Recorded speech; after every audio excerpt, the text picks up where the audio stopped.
BRS ప్రభుత్వం వచ్చాకనే సిద్దిపేటలో 2200 double బెడ్రూమ్లు మాజీ మంత్రి ఎమ్మెల్యే హరీష్ రావు ఆధ్వర్యంలో పంపిణీ చేశామని సిద్దిపేట పట్టణ బీఆర్ఎస్ అధ్యక్షుడు కొండం సంపతరెడ్డి తెలిపారు. సిద్దిపేటలోని ఎమ్మెల్యే క్యాంప్ కార్యాలయంలో నిర్వహించిన మీడియా సమావేశంలో బీఆర్ఎస్ నాయకులతో కలిసి ఆయన మాట్లాడారు.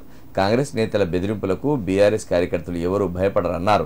రేషన్ కార్డులు ఇప్పటి వరకు ఇయ్యలేదని అబద్దాలు చెప్తున్నారని, మంత్రి ఉత్తమ్ కుమార్ రెడ్డి మాత్రం 6,40,000 గత ప్రభుత్వం ఇచ్చిందని చెప్పారని గుర్తు చేశారు. సిద్దిపేట మున్సిపాలిటీలో గల 43 వార్డులన్నీ హరీష్ రావుకు సమానమని, అన్ని వార్డులను అభివృద్ధి చేసిన ఘనత ఆయనదేనన్నారు. సిద్దిపేట ప్రజలే త్వరలో కాంగ్రెస్ బీజేపీలకు గుణపాఠం చెప్తారన్నారు. ఈ సమావేశంలో బీఆర్ఎస్ నాయకులు పొన్నమల్ల రాములు, మోయిస్, సాయి ప్రేమ్, సతీష్, అహ్మద్ పాల్గొన్నారు. అయోమయం గుర్తు చేస్తున్నారా? లబ్ధిదారులు వాళ్ళకి తెలియదా ఎవరిచ్చిరో ఎవరది తెలియదు? లబ్ధిదారులకు తెలియదా ఏం అవినీతి జరిగింది, ఎక్కడ అవినీతి జరిగింది ఏమన్నా అంటే అవినీతిని పేరెత్తుతున్నారు. మీకంటే ఎక్కువ అవినీతి జరిగిందా?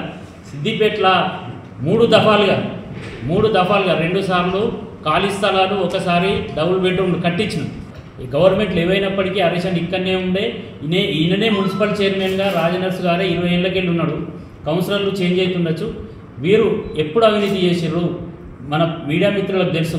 2005-6లో ఇందిరమ్మ కాలనీ ఎల్లమ్మ గుడి దగ్గర ఇచ్చింది. 2010లో 2019-10లో ఇక్కడ ఇచ్చింది టీహెచ్ఆర్ కాలనీ అని. అక్కడ కాలనీ మధ్యలో పెడదాం. బెనిఫిషియర్ల దగ్గర ఎవరైనా డబ్బులకు మా వాళ్ళు ప్రలోభాలు చేసి తీసుకున్నారా? ఏది సర్టిఫికేట్ ఇచ్చినమా లేదా? మన Telangana government, TRS government, Chandrashekar Rao గారు ముఖ్యమంత్రి అయినాక మన హరీష్ అన్న మినిస్టర్గా ఉండి 2200 డబుల్ బెడ్రూమ్లు, ఒక మంచి కాలనీ. ఇప్పుడు ఆ పరిస్థితులలో 50 లక్షల రూపాయల హైదరాబాద్లో డబుల్ బెడ్రూమ్ అంటే 50 లక్షల రూపాయలు అవుతుంది. ఆ ఎన్విరాన్మెంట్కు ఐఏఎస్ ఆఫీసర్లతో లబ్ధిదారులు ఎంపిక చేసి పంచిన చరిత్ర మాకున్నది. ఇప్పుడున్న పరిస్థితులలో తెలుసు.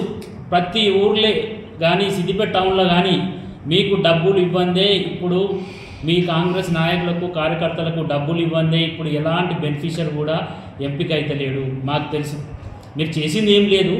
ఓన్లీ ఇప్పుడు ఇందిరం ఇళ్ళని పెట్టారు. ఆ ఇందిరం ఇంటికి కూడా మీరు పుణ్యానికి ఎవరికి ఇస్తలేరని మా నోటీసులు ఉంది. మేము నిరూపించమంటే ఎక్కడికైనా వచ్చి నిరూపిస్తాం.